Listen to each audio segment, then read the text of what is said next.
UPA, Ciencia que Sorprende, con Leo Lagos. La Diaria Radio. Bienvenidos a UPA, Ciencia que Sorprende. Nos estamos sorprendiendo con un pasado mucho más rico del que nos contaron. Un pasado que tiene dinosaurios, pterosaurios volando en el cielo y peces que hoy son considerados fósiles vivientes nadando en ríos.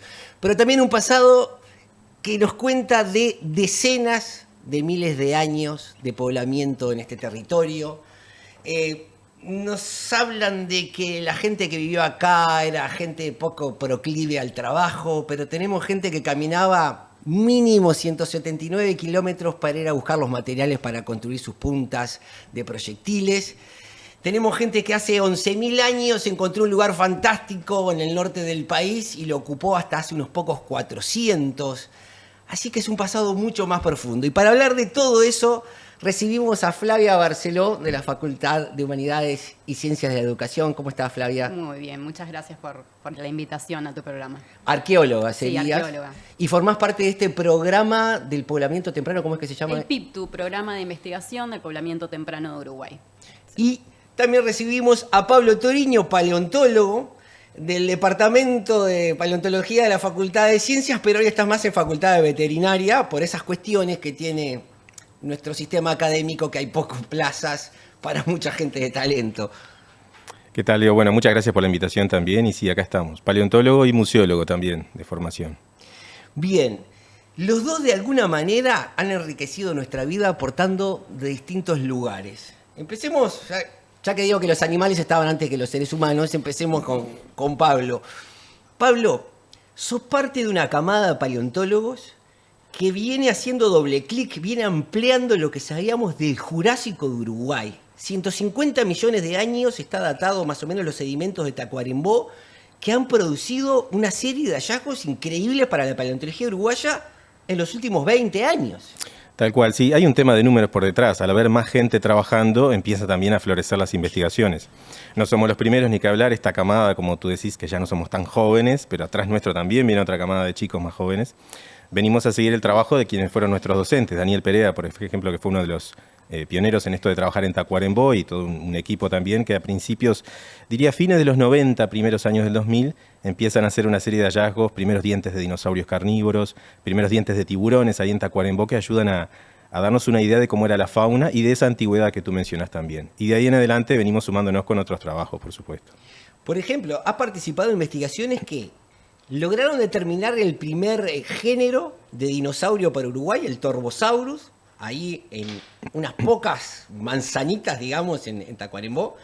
La primera especie de pterosaurio descrita para Uruguay, el Tacuadactylus. El tacuadáctilo. Y también encontraste al celacanto, que es un pez de nuestro pasado, que hoy se considera un fósil viviente porque durante mucho tiempo se pensó que se había extinguido hasta que encontraron peces que estaban vivos. Y vos sos, aparte, el encargado de haber reconstruido el cráneo tridimensionalmente más completo de un celacanto en la paleontología mundial. Sí, uno de los primeros. No puedo sacar la cuenta ahora si fuimos los primeros, pero sí, de las primeras reconstrucciones 3D de un celacanto fósil, seguramente que sí, que estuvimos ahí. Si rebobino un poquito, mencionabas al tacuadáctilo, también tenemos Tacuarembemis, que es la primera tortuga descrita para el Jurásico de Uruguay. Somos muy originales con los nombres, ¿no? Y después se suman, sí, ni que hablar. Más allá de estas investigaciones en las que he participado junto a Matías Soto, que se especializa en dinosaurios carnívoros y bueno, en la fauna en general de Tacuarembó, en mi caso particular me he centrado en los peces en los últimos años y dentro de los peces en los celacantos. Que como hablamos recién hace un ratito, todo comienza estando agachado en una barranca chiquitita, excavando en 1 metro cuadrado, poco más de eso, y a lo largo del tiempo fuimos sacando una camada de huesos que resultaron ser de una cabeza de un mismo pez. Es muy difícil reconstruir la cabeza de un pez, porque son muchos huesos, muchas partes móviles, me llevó mucho tiempo en lo personal, y después al empezar a publicar esos resultados fue como un disparador, un llamador de atención para otros investigadores a nivel mundial que también trabajan con estos peces. Y contame una cosita, Pablo, cuando te metiste a estudiar Facultad de Ciencias, no sé si ya tenías claro que querías hacer paleontología al principio, pero cuando empezaste a adentrarte a la paleontología, ¿pensabas que ibas a estar hablando de animales del Jurásico? Te diría que no, o sea, siempre mi llamador fueron los dinosaurios cuando era chico. Cuando entré a Facultad de Ciencias sabía que quería hacer paleontología. Dentro de la paleontología de repente no tenía muy claro qué.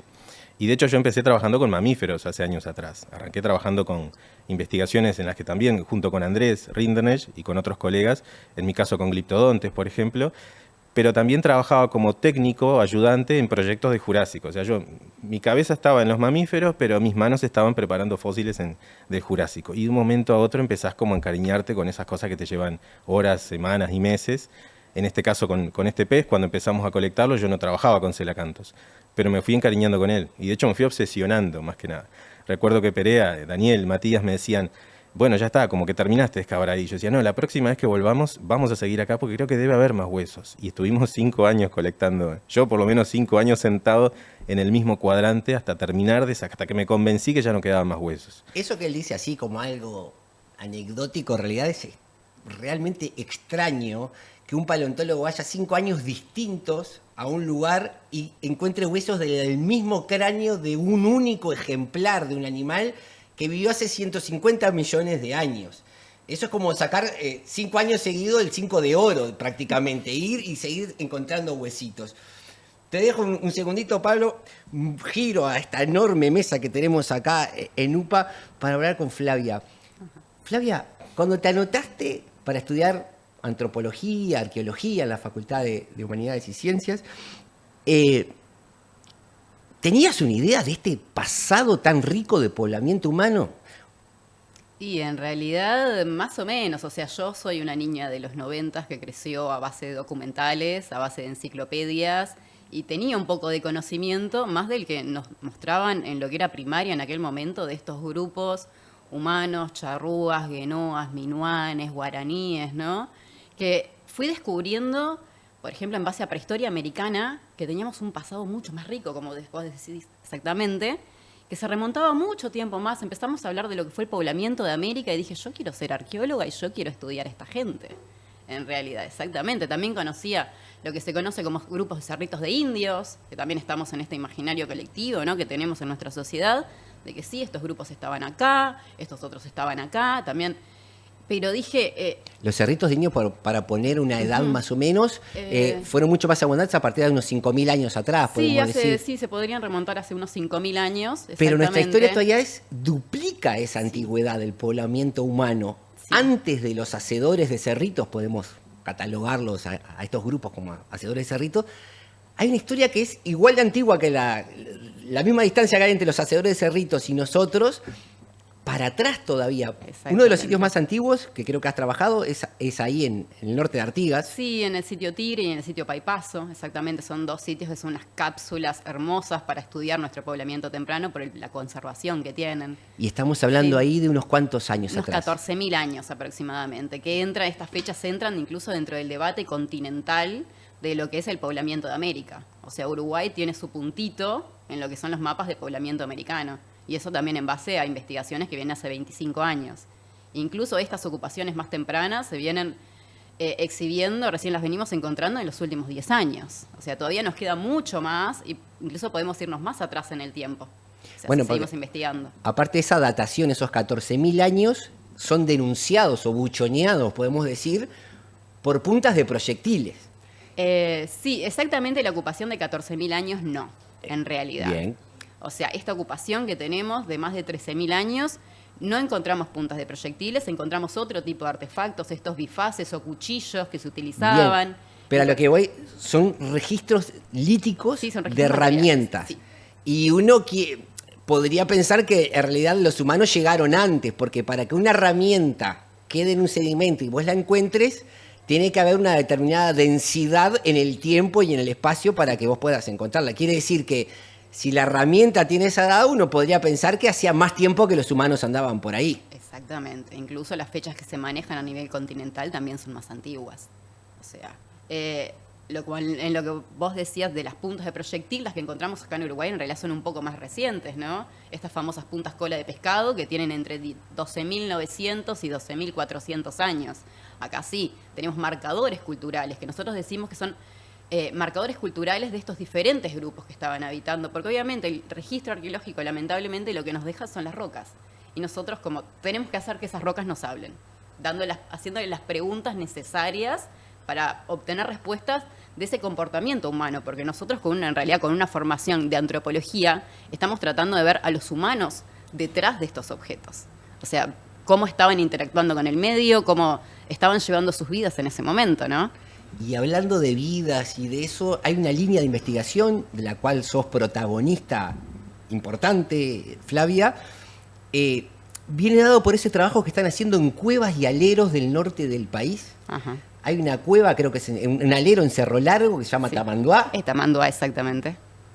que hay vestigios de ocupación humana desde hace 11.000 años atrás hasta hace unos 400 años en el presente. O sea, y eso nos habla, tal vez, capaz que las puntas también nos hablan de cosas, pero eso nos habla de que así como nosotros encontramos refugio en un alero para una noche de tormenta o lo que sea, o buscamos un lugar adecuado para acampar, llegamos tarde. Ya había gente que estuvo antes que nosotros que dijo hace 11.000 años, che, si vamos a pasar una noche, este es el lugar adecuado. Sí, 11.600 años exactamente este sitio. Y sí, tiene una ocupación recurrente a lo largo de la prehistoria. Como vos decís exactamente, ante una lluvia vos buscás un alero en donde guarecerte.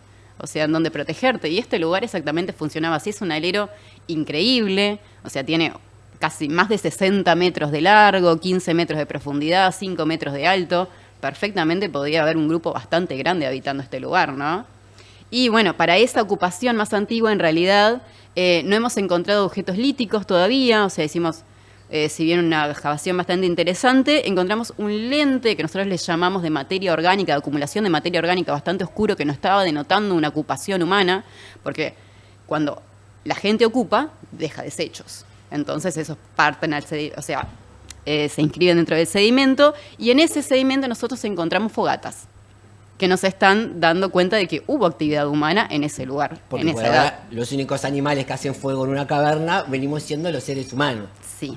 Y por eso también abrimos otra nueva línea de investigación, que es la reconstrucción, o sea, paleoclimática, ¿no? El análisis detallado a nivel microscópico de estos sedimentos, en donde, por ejemplo, estamos viendo, para esta ocupación de 11.600 años, la presencia de microcarbones de gran tamaño, que nos dan la idea de que sí, efectivamente son fuegos locales que se están haciendo.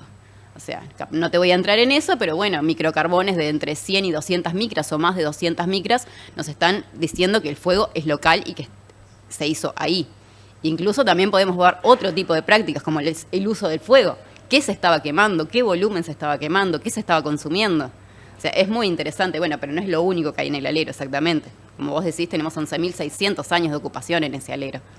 Bien, y eso es interesante. Vos decías estos puntos de antigüedad de poblamiento que se está estudiando desde la arqueología uruguaya, también nos cuentan un relato más grande del poblamiento de Sudamérica, que es el continente, creo yo, El último. el continente que menos sabemos cómo se pobló con humanos. Exacto. De los otros continentes tenemos más información. Entonces, nuestra ciencia, al progresar conociendo nuestro pasado, también hace crecer a la ciencia que la rodea. Y eso también te pasó a vos, Pablo. Volvamos al Celacanto, ¿no?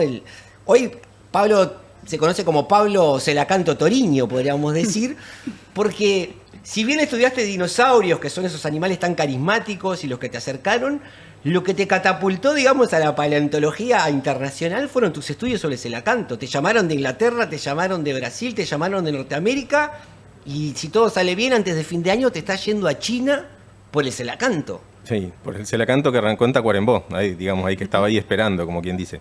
Lo que pasa es que, claro, cuando tú estudias un grupo, en este caso de estos peces, que vivieron en todo el mundo, que no respetaban los límites geográficos, geopolíticos actuales, eso te obliga también a estudiar o a contactar con investigadores de otros países, de otras regiones. Es como que formamos una gran red de trabajo en la que todos nos retroalimentamos. Y sin duda uno modestamente lanza su publicación a la web, digamos, una vez que publica su trabajo. Hoy en día empieza a navegar solo en Internet, aunque uno también lo empuja un poquito, y después empieza como el feedback, esa retroalimentación. Cuando uno publica no muere la investigación, sino que ahí se abre como otra etapa. Y en este caso fue el contacto con otros investigadores que también tenían sus propios celacantos, querían saber cómo identificarlos, cómo catalogarlos, cómo describirlos, cómo identificar sus huesos, y ahí entra uno como armador de puzzles, como tú me has dicho en algún momento, a ayudar modestamente. Y sí, ha sido muy gratificante, inesperado, no te voy a decir, pero muy gratificante porque es algo que no termina. Constantemente uno también recibe solicitudes de revisión de trabajos de pares, de revistas de otros lugares, o estas invitaciones. Esta llegó completamente inesperada, la de China, hace un mes atrás, te diría que no tenía ni idea. ¿Y por qué vas a ir a China? Se dio una comunicación que se trianguló con Indonesia. Yo estuve en Indonesia en 2022 estudiando el celacanto actual, viviente, que vive allá en Indonesia, que tienen preservado en las colecciones de la Universidad Sam Ratulangi en Manado, una pasantía de 2 semanas que estuvo fantástica. Y este año, a principios de 2025, un grupo de investigadores de China fue a hacer lo mismo, básicamente, en la misma universidad, y allí tuvieron la gentileza de decirle, bueno, acá estuvo un uruguayo también en 2022 interesado, capaz que se podrían comunicar entre todos ustedes.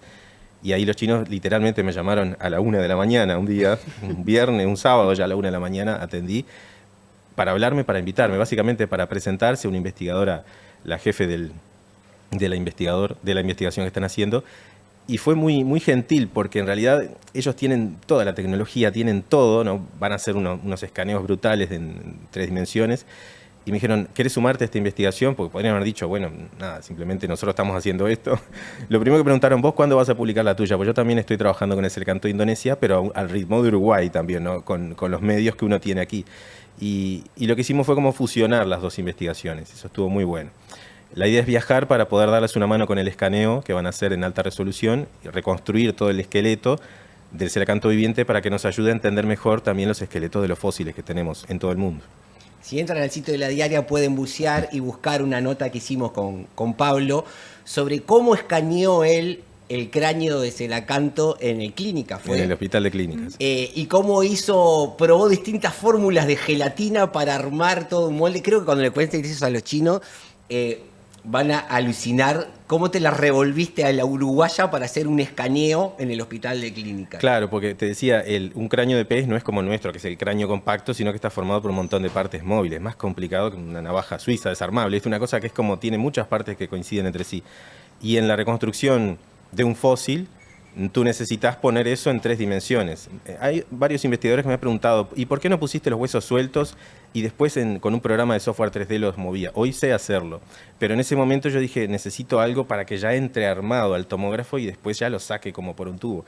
Y estaba, como te dije en aquella vez, o entre merengue o gelatina sin sabor. Era una solución culinaria, en definitiva. Gelatina sin sabor concentrada, con los huesos bien envueltos en nylon film, y armamos como un amasijo de 10 kilos, me acuerdo que pesaba 10 kilos eso, entró al tomógrafo y salió casi perfecto. Después le tuve que hacer unos ajustes a algunas partes. Es como que uno se revuelve con lo que tiene, pero cuando el resultado lo ves, está bueno, ¿no? Y después sale publicado en una revista internacional y es leído y es citado y felicitado por otros colegas, entonces uno se da cuenta que hizo algo que estuvo bien, estuvo bueno, digamos. Nuestros científicos, a pesar a veces de que no cuentan con todo el apoyo que precisarían, no son nada haraganes, y nada haraganes fueron nuestros antepasados. Flavia, también trabajaste en una investigación que a mí me resultó fascinante, tratando de ver de qué canteras de minerales, de rocas, extraían estos antepasados hace miles de años los materiales para confeccionar sus puntas. Y la conclusión fue, ustedes hicieron un trabajo muy detallado, que también pueden leer sobre eso en profundidad en la diaria, la distancia mínima que viajaban para hacer con su roca favorita, que era la caliza silicificada, en realidad dentro de lo que se conoce como silcretas. Como la silcreta, sí. La distancia mínima que viajaban era 179 kilómetros, sí. Y la distancia máxima andaba en los 480 kilómetros.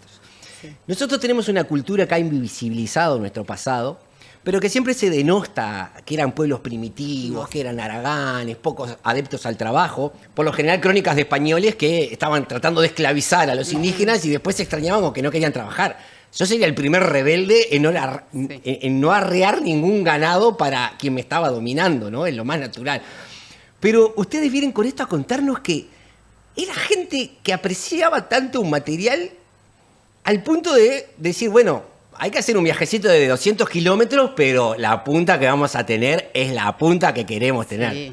Incluso es muy loco, eso fue parte de un trabajo más amplio, en realidad, donde veníamos trabajando en estos sitios residenciales que están sobre el río Uruguay y el arroyo Cuareim, en donde empezamos a ver mínimamente estos pequeños desechos de talla, o sea, estos desechos de confecciones de herramientas en esta materia prima, ¿no? Pero eran los porcentajes más bajos. Pero incluso esos datos tan pequeños nos llevan a pensar, bueno, ¿y esto de dónde viene?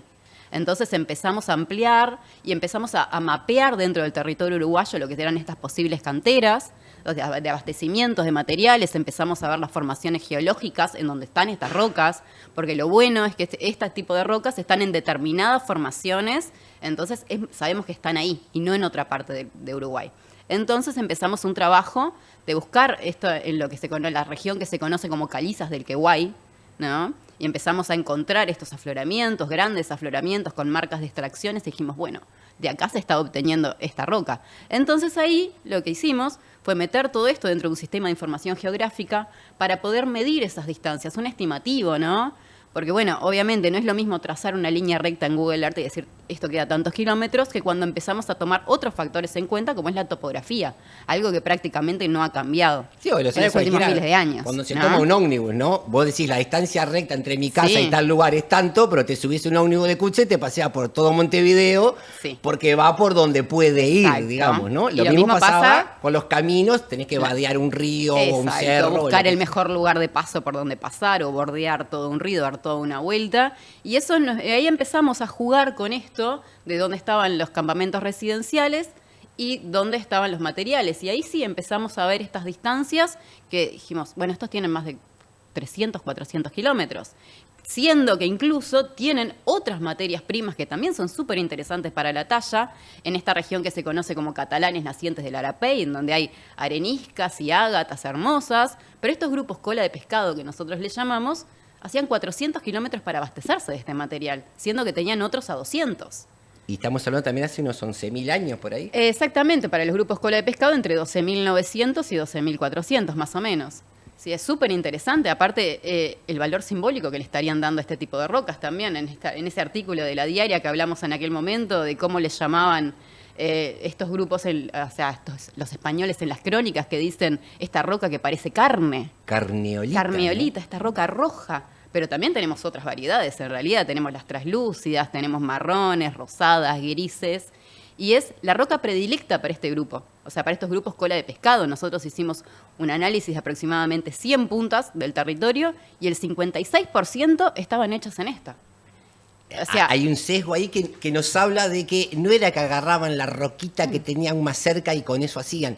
Al igual que nosotros tenían mañas, personalidad, Exacto. preferencia, y más que nada de que lo que nos estaba hablando es que tenían una cultura. Sí, Una claro. cultura que les decía, si vas a hacer una punta proyectil, hacelo con carneolita, que es como a nuestro grupo le gusta, ¿no? Sí. Y en el fondo eso que hemos hecho énfasis muchas veces, no eran nada distinto a nosotros. Veían un alero que los protegía y decían, acá voy a acampar a la Claro. intemperie. No. Eran hábiles conocedores de la naturaleza, exactamente, se movían en ciclos estacionales, ¿no? Aprovechando los recursos que les daban las diferentes estaciones. Obviamente puede ser que pensamos, ¿no? Que en periodos de más calor, capaz que sí, obviamente estamos en el campamento residencial a la orilla del río, pero cuando se viene el frío, me voy a un alero. O sea, por más que tenga que hacer 300 kilómetros, me voy a guarecer en otro lugar que me está dando otro tipo de recursos. Podría conversar horas y horas con ustedes, pero el tiempo es tirano.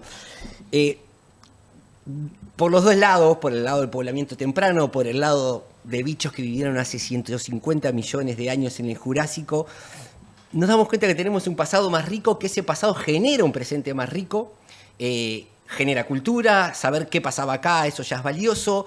También genera demanda esto de que estés viajando a China para estudiar celacantos actuales. Me gustaría cerrar esto con que cada uno diera un mensaje. Tienen cada uno ahí su cámara si quieren mirar. ¿Qué le dirías a un niño, Pablo, que te gustaría que te hubieran dicho a vos sobre el pasado paleontológico del Uruguay? Voy a ser cruel con el recuerdo que tengo de mis maestras, que las requiero muchísimo, no, ni que hablar. Pero sí más de una recuerdo haberme dicho, porque ya sabían en ese momento que yo quería ser paleontólogo, y más de un adulto, no solo un maestro, decirme, acá no hay esas cosas, acá no se puede estudiar eso, porque veníamos bombardeados de otros lugares, ¿no? En documentales y todo. Yo le diría a las generaciones actuales de niños que acá se puede estudiar, se puede hacer montones de cosas. No tenemos nada que envidiar en recursos, materiales, o sea, de lo que estudiamos, materiales arqueológicos o fósiles, hay un montón y seguramente hay un montón todavía para que aparezca para las próximas generaciones. Así que nada, simplemente es eso, es pugnar por eso, por seguir estudiando, por seguir investigando. Que acá se puede generar conocimiento de calidad, de punta, e interacciones con otros colegas de otros países que pueden mirar hacia esta región y sorprenderse por lo que tenemos también.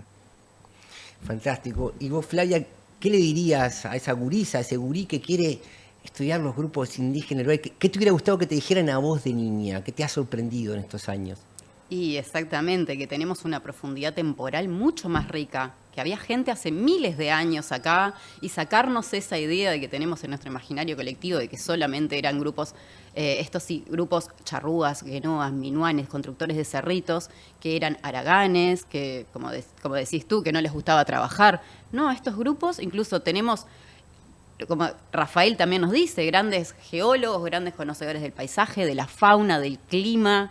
O sea, tenemos una diversidad cultural mucho más importante y que recién ahora se le está prestando atención. Que hay incluso en nuestro poblamiento temprano hay cosas más allá de los grupos cola de pescado. Porque obviamente hace 140 años que se vienen estudiando estos grupos de cola de pescado, pero hay muchas reorganizaciones culturales también, después incluso, que estos grupos empiezan a habitar el territorio de formas diferentes. O sea, y que eran más inteligentes de lo que nos decían, que eran personas como nosotros, que tenían conocimientos simbólicos, o sea, culturales, que manejaban lo que es el prestigio social. Y eso, en realidad, que nuestra prehistoria es mucho más rica, exactamente, y que todavía recién estamos empezando a ver todo esto y queda muchísimo por excavar, muchísimo por conocer y también muchísimo por proteger.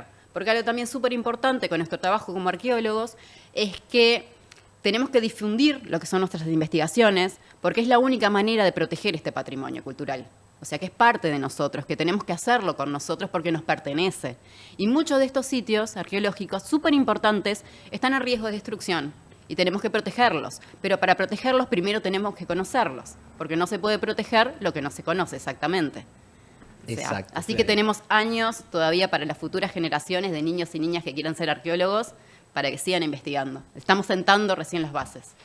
Yo les agradezco por permitirnos asomarnos por unos instantes a un pasado más rico, pero a la vez por dar esta esperanza de que lo que vamos a saber de nuestro pasado va a ser más rico todavía si seguimos apostando por investigarlo y por formar gente que sea capaz de hacer eso.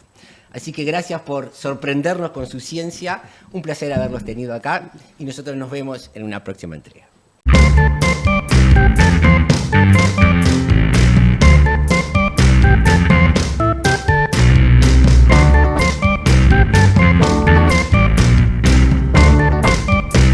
UPA, Ciencia que sorprende. Con Leo Lagos. La Diaria Radio.